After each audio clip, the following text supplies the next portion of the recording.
Welcome, my friends, to this storytelling session about the land of ancient Egypt. I am honored to share with you the tales of this magnificent civilization that once ruled the world with its advanced knowledge and culture. Let me take you back to a time when the mighty Nile River flowed through the golden sands of Egypt, nourishing the fertile soil and providing sustenance to the people who lived along its banks. In this land of pharaohs and pyramids, there was a powerful king named Menes, who united the two kingdoms of Upper and Lower Egypt and became the first pharaoh of the Old Kingdom. Menes was known for his wisdom and strength, and his reign was marked by great prosperity and cultural achievements. He commissioned the construction of the first capital city of Memphis, which became a hub of trade, art, and innovation. But despite the wealth and power of Menes and his successors, the ancient Egyptians believed in a complex cosmology that revolved around the concept of Ma'at, or balance and order in the universe. They believed that the pharaohs were divine rulers who were responsible for maintaining Ma'at and ensuring the harmony between the gods and humans. And so they built grand temples and tombs to honor the gods and preserve the memory of their kings and queens. The Great Pyramid of Giza, built during the reign of Pharaoh Khufu, stands as a testament to the ingenuity and determination of the ancient Egyptians. It is a wonder of the world, a marvel of engineering that has endured for millennia. But there is more to the story of ancient Egypt than the grandeur of its monuments and the splendor of its courts. In the next part of our storytelling session, we will delve deeper into the myths and legends that shape the beliefs and rituals of this fascinating civilization. Welcome back, my friends. In part 2 of our ancient Egypt storytelling session, we will explore the myths and legends that shape the beliefs and rituals of this fascinating civilization. The ancient Egyptians believed in a complex pantheon of gods and goddesses, each with their own domains and responsibilities. They believed that these deities had the power to influence their daily lives and protect them from harm. Among the most important gods was Ra, the god of the sun, who was often depicted with a falcon's head and a sun disk on his crown. The ancient Egyptians believed that Ra traveled across the sky in a solar bark, bringing light and warmth to the world. Another important god was Osiris, the god of the afterlife, who was also the brother and husband of Isis, the goddess of fertility and motherhood. Osiris was believed to have been murdered by his jealous brother Set, but was later resurrected by Isis and became the judge of the dead. The ancient Egyptians believed that the soul of the deceased would have to pass a series of tests in the afterlife before it could be reunited with the body and achieve eternal life. To prepare for this journey, they developed complex funerary rituals, including mummification, tomb construction, and the placement of funerary objects. Mummification was a long and elaborate process that involved the removal of the internal organs, the preservation of the body with natron, and the wrapping of the body in linen bandages. The goal of mummification was to ensure the preservation of the body in the afterlife. Tomb construction was also an important aspect of ancient Egyptian funerary rituals. The tombs were designed to protect the body and the funerary objects, and to provide a comfortable afterlife for the deceased. The most famous of these tombs are the pyramids, which were built during the Old Kingdom and served as the final resting places of the pharaohs. But the ancient Egyptians did not only focus on death and the afterlife.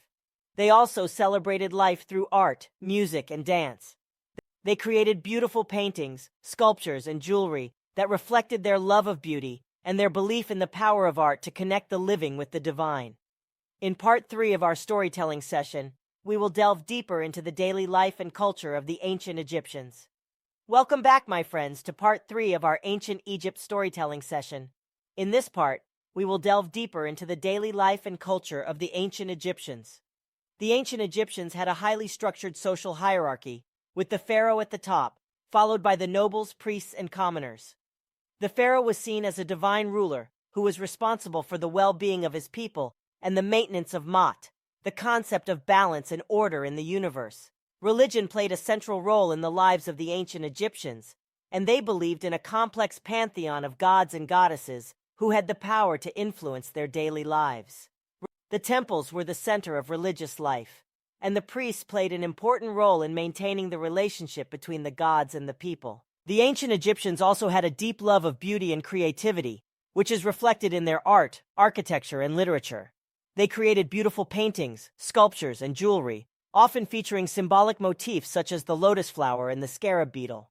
They also developed a unique style of architecture, with massive temples and grand palaces that were decorated with intricate carvings and colorful paintings.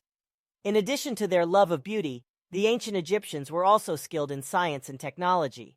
They developed sophisticated techniques for mummification and medicine, and they were able to create grand structures such as the pyramids using advanced engineering methods. The role of women in ancient Egyptian society was also significant. While they were not considered equal to men, they had more rights and opportunities than in many other ancient civilizations. Women could own property, run businesses, and hold positions of power as priestesses or royal consorts. In conclusion, the ancient Egyptians were a complex and sophisticated civilization that left an enduring legacy in art, religion, and technology.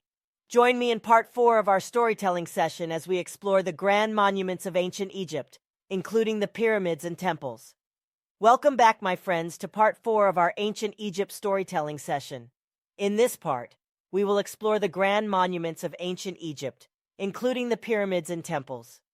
The ancient Egyptians built some of the most impressive and enduring structures in the world, including the Great Pyramids of Giza, which are still standing after more than 4,500 years.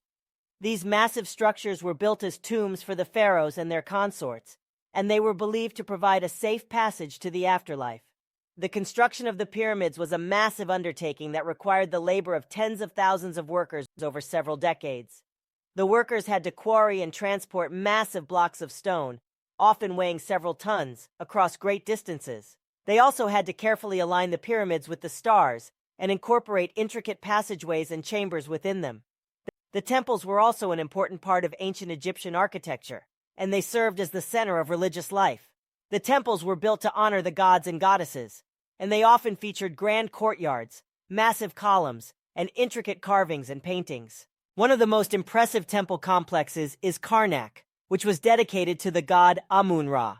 Karnak covers over 100 acres and includes several massive temples, chapels, and pylons. It also features the Great Hypostyle Hall, which contains 134 massive columns, each over 10 meters tall. The ancient Egyptians also developed sophisticated engineering techniques that allowed them to build these grand monuments.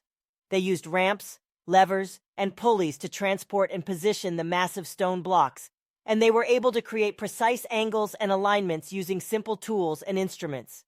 In conclusion, the grand monuments of ancient Egypt are a testament to the skill, ingenuity, and devotion of this remarkable civilization. Join me in part 5 of our storytelling session as we journey through the decline and fall of ancient Egypt. Welcome back, my friends, to the final part of our ancient Egypt storytelling session. In this part, we will explore the decline and fall of ancient Egypt. After centuries of glory and power, ancient Egypt began to decline in the late period, c. 664, 332 BCE, due to a variety of factors. One of the main factors was the increasing influence of foreign powers, particularly the Assyrians and Persians, who conquered and ruled over Egypt.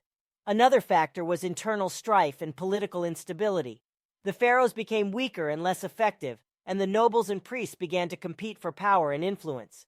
This led to a series of civil wars and periods of chaos, which weakened the state and made it vulnerable to outside attacks. Despite these challenges, the ancient Egyptians continued to produce great works of art and literature, such as the Book of the Dead and the Tale of Sinuhe. They also continued to practice their religion and honor their gods and goddesses, although the power and influence of the priesthood declined over time.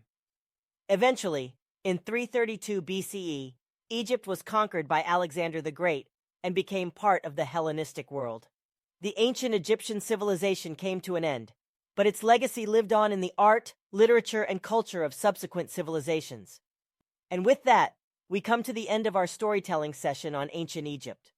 The story of this remarkable civilization is one of great achievements, grand monuments, and enduring legacies. Despite its eventual decline and fall, ancient Egypt remains a source of inspiration and fascination to this day. Thank you for joining me on this journey.